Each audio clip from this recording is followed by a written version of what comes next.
Ouais, alors au lendemain de l'annonce de la dissolution, c'est-à-dire lundi 10 juin, donc la semaine dernière, le journal Le Monde rapporte une dinguerie encore, hein. Enfin, plus rien ne m'étonne avec Emmanuel Macron, mais bon, c'est... Écoutez ça.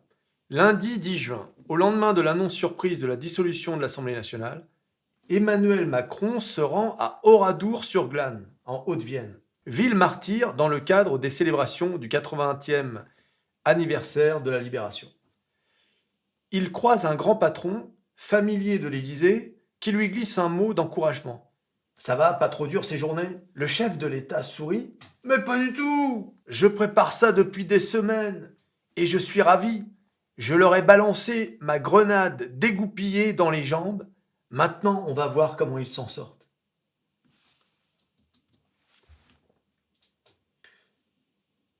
Alors, l'Élysée ne confirme pas ses propos, mais le journal Le Monde maintient.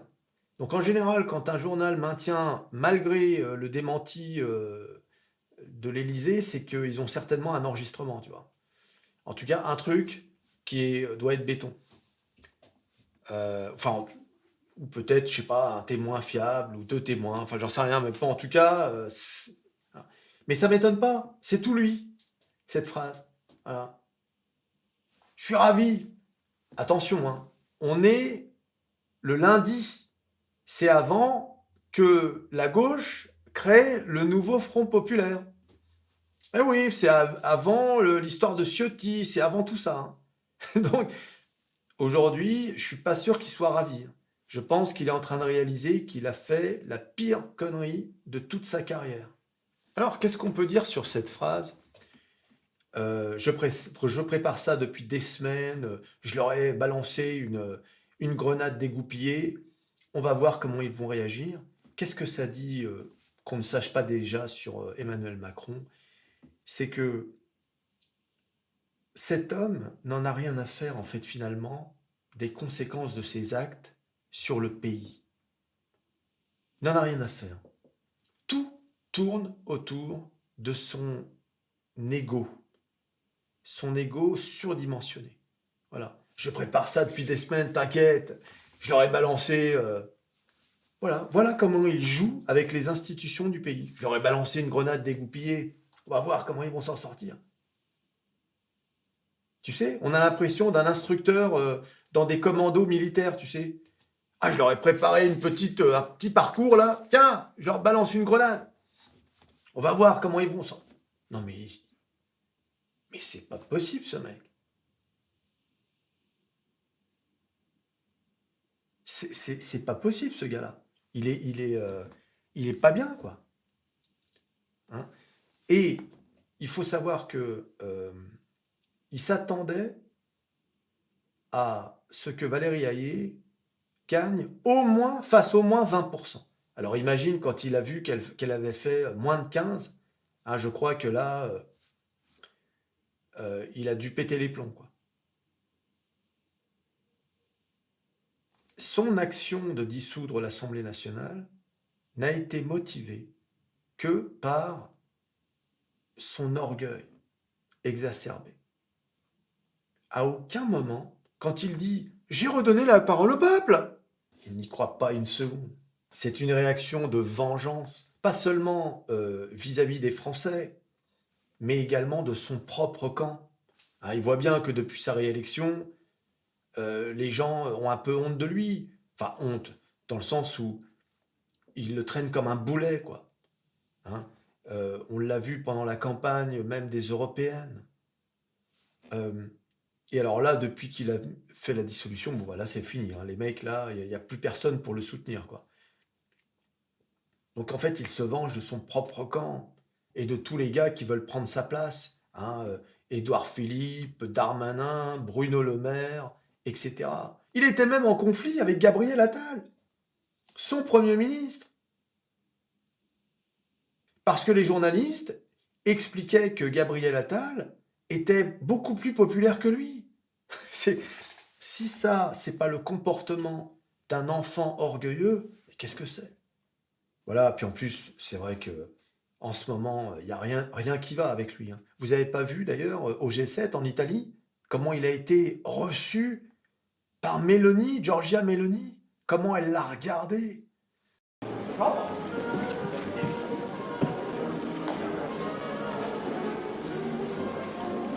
C'est fou quand même, hein.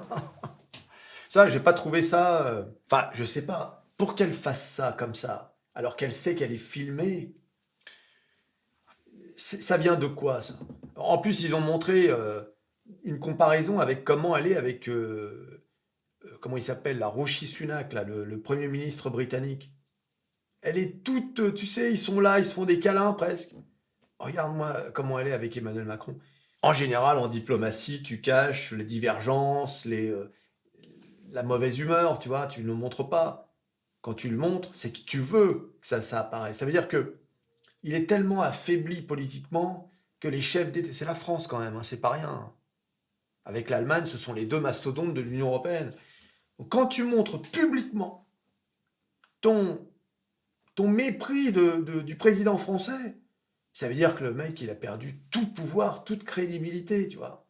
C'est-à-dire que, voilà, ça y est, ça se sait qu'en Europe, il y a plus rien, plus rien qui tient en France. C'est terrible quand même. Alors vous avez vu en plus, ça se talonne un peu, le Rassemblement national est légèrement en tête, suivi par le nouveau Front populaire, et bien sûr, le camp macroniste fait des alliances avec les républicains, parce qu'ils sentent bien que là, on est vraiment, c'est la fin, hein, c'est la fin de Renaissance, la fin de... Ils ont interrogé Yael Braun-Pivet, la présidente de l'Assemblée nationale, hein, qui était toute dépitée quand Macron a annoncé la dissolution. Elle a essayé de le convaincre, mais non, tu peux pas faire ça.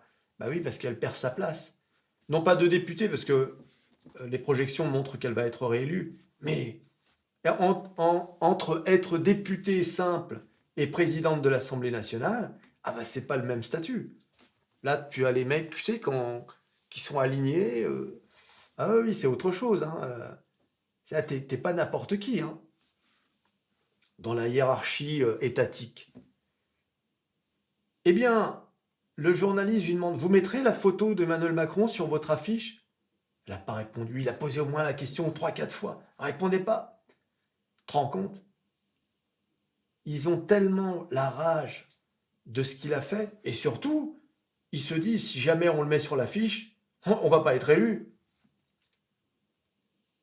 Rétrospectivement, d'ailleurs, si j'étais Emmanuel Macron, vu comment les gens qu'il a aidés à arriver au pouvoir lui sont reconnaissants, je me dirais, finalement, c'est bien fait pour eux.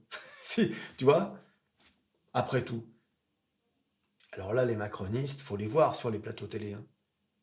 C'est bien évidemment entre le Rassemblement national et le nouveau Front populaire, c'est la peste et le choléra, hein, mais enfin, regardez, ils sont en train de dire qu'ils sont tous incompétents. Moi, je veux bien le croire, certainement d'ailleurs, mais ni plus ni moins que les macronistes. C'est ça le problème. C'est vrai qu'on est mal barré, hein. On est mal barré. Tiens, regarde. Dissolution de l'Assemblée nationale. Les macronistes sous le choc et la tentation du sauve-qui-peut. L'annonce de la décision du chef de l'État de dissoudre l'Assemblée a mis l'appareil d'État en apesanteur. Déboussolés, les élus macronistes oscillent entre colère, inquiétude et désir de sauver leur place dans cette campagne qui s'annonce difficile. En fait, c'est pas la dissolution, la surprise, la véritable surprise pour tous ces gens-là. C'est le timing. Tout le monde s'attendait à une dissolution plutôt à la rentrée, au moment où il y aurait eu une motion de censure, hein, le gouvernement aurait pu dire ah bah oui mais on peut pas gouverner, etc. Donc là il y aurait eu la dissolution, les européennes seraient passées depuis 3 mois, voilà, ça laissait le temps à tout le monde de se retourner, de préparer la stratégie. En fait, ce qui met tout le monde en colère chez les macronistes, c'est qu'il a annoncé ça comme ça et qu'il laisse à peine 2, 3 semaines à ses troupes pour se mobiliser. Encore une fois, ma théorie, c'est que Emmanuel Macron ne pensait pas une seconde que la gauche allait se rassembler aussi rapidement. Voilà. Et il pensait qu'il allait à nouveau présenter son camp comme étant le seul à pouvoir faire barrage à l'extrême droite. Il faudrait un miracle à ce stade pour que son pari fonctionne et que Renaissance, Horizon, Modem, plus certains DLR puissent remporter la majorité. Parce qu'en fait, aujourd'hui, qu'est-ce qui peut se passer? Première option, la majorité absolue, Rassemblement national, plus le camp Ciotti. Deuxième option, majorité absolue pour la gauche, j'y crois pas une seconde. Mais bon, voilà, donc ça c'est la première option. Majorité absolue pour le Rassemblement national. Deuxième option, majorité relative pour le Rassemblement national. Donc qui est en premier mais qui n'a pas la majorité absolue. Ou bien la troisième option, majorité relative pour le Front populaire. Les projections d'aujourd'hui montrent qu'on se dirige plutôt vers une majorité relative Rassemblement national. Mais bon, là, on a 2 semaines de campagne, donc tout peut changer. Puis ça va tellement vite. Et bon, ça veut dire que le résultat, ce sera une cohabitation avec très probablement Jordan Bardella, Premier ministre. Bien que, si vraiment Emmanuel Macron veut embêter le Rassemblement national, il peut nommer qui il veut. Hein. C'est la loi. Hein. Il n'est pas obligé de suivre la préconisation du parti en majorité. Mais, bon, l'usage veut que tu désignes le Premier ministre qui a été suggéré par le camp qui est arrivé en premier. Ça va de soi. Mais bon, tu sais, là, on est en train de vivre un truc tellement dingue que tout peut arriver. Voilà, tu t'abonnes, tu likes, tu partages, tu cliques sur à peu près tout ce qui peut être cliqué. La dinguerie, la nouvelle dinguerie d'Emmanuel Macron, la nouvelle élection, et on se revoit à la prochaine vidéo. Allez, salut.